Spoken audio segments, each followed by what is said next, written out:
Yo, what's that word, YouTube? Flex College is back at it with another one. So first off, I want to go ahead and give a shout out to GordoTEK. He the first person that I actually seen do this. And yeah, man, this is a definite budget-friendly DIY way to make a laminar flow hood. So make sure you go ahead and get you a HEPA filter, a true HEPA filter. Make sure you get you a stair light or whatever, any type of being that's gonna be able to hold it in place. So we about to go ahead and craft this from all of the things that he showed in his video. So if you want a OG perspective, go ahead and check his out. But without further ado, let's go ahead and start putting this together, man. So we got our pre-filter right there as well. I'm just about to start sizing it up. Now you will notice that in this video I realized that my container was a little bit too short, so it didn't fit the length. But you want to go ahead and trace that out so that you can see where you're gonna be cutting around. I got my Dremel out, but you will see that I got a nice little fix for the length of that, and it definitely works. So we go ahead and chop this up, get this right.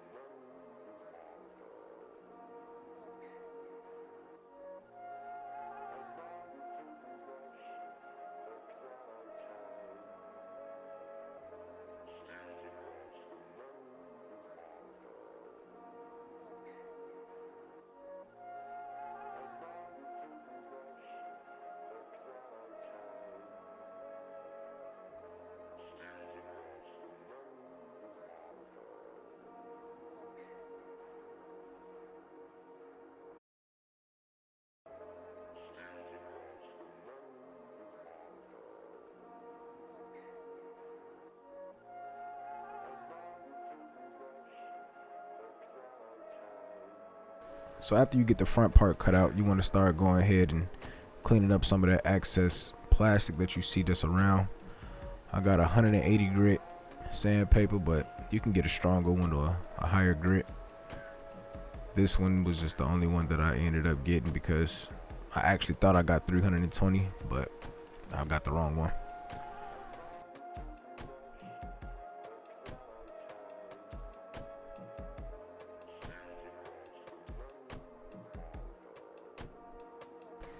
So you want to make sure that you got the right size of the width of the actual HEPA filter, so that you make sure, if you have to make any other micro adjustments, anything like that, just make sure that those borders are still kind of hidden behind the plastic. So this the star of the show right here, AC Infinity. Not sponsored, by the way, but maybe one day. But that's going to be the star of the show. It's gonna make sure everything is, controlled as far as the blowing of the fan. Now I see people doing like a box fan method, and I think, if it works for you, it works for you. But after using this one, I definitely, I can say that it's working. I can't say whether or not it's actually helped me prevent any contamination, but once I start moving into LCs, liquid coaches, I will be able to let you know. But I'm sure having laminar flow hood will prevent more than not. So after you make that trace cutout for the fan, whatever method you can possibly use, but as you can see, I'm using a soldering iron, and I'm just letting the heat do its thing. Make sure you wear a mask for this part. I didn't have a mask, but I had a well ventilated area, so I didn't have any problem with it. But you will notice that you will have dripping plastic, so you want to clean that up and make sure it doesn't stick to other sides of the container. But you want to just keep working it, just get all the way around the best you can, as neat as you can as well.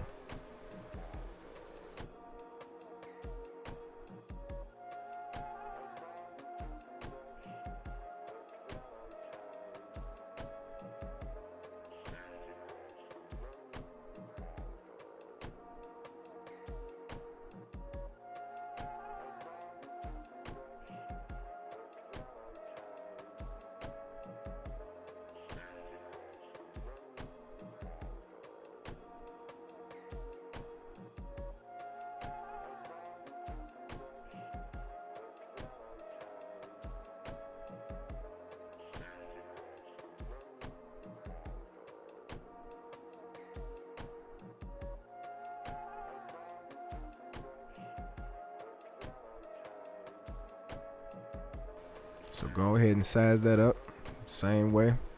Make sure that you can actually fit it inside. And as you can see, I could not, so I had to, you know, bring a little bit up the top. And I eventually, you know, got it to a perfect.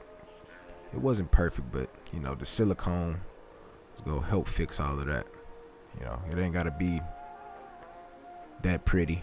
You want to make sure you do it diligently and don't overdo it, because if you overdo it, you can't get it back. But you know, a little here, a little there.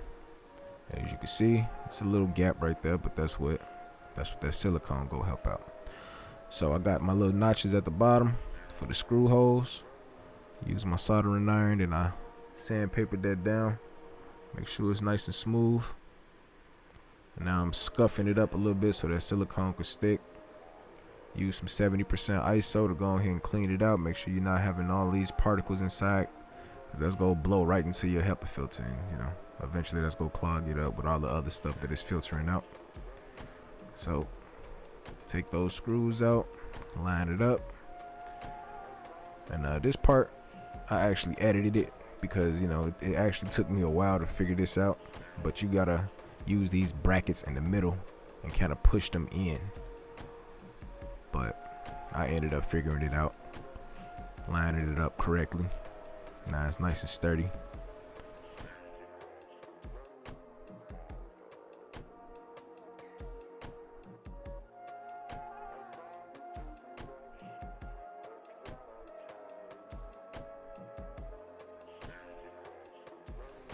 So with your silicone, you just want to go ahead from the inside first, you know, go around. You ain't got to get it all the way around at the bottom, because we will be hitting the outside as well, but this is just for extra, you know, so it can be more secure.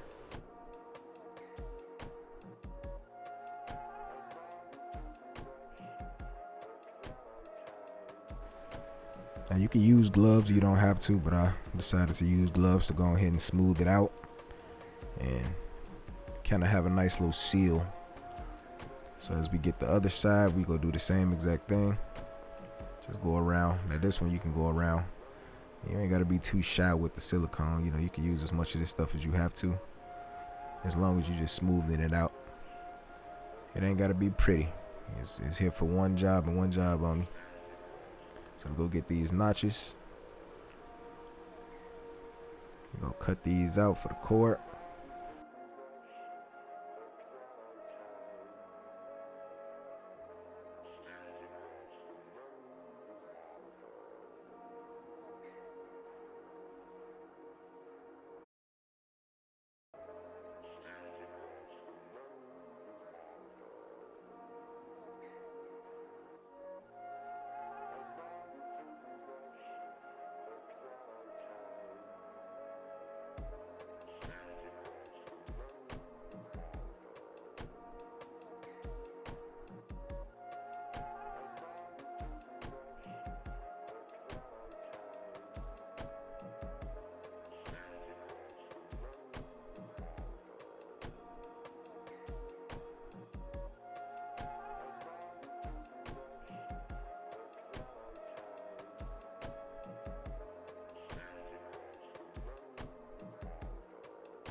So after we make sure everything fits, we're gonna go ahead and start the silicone, the HEPA filter.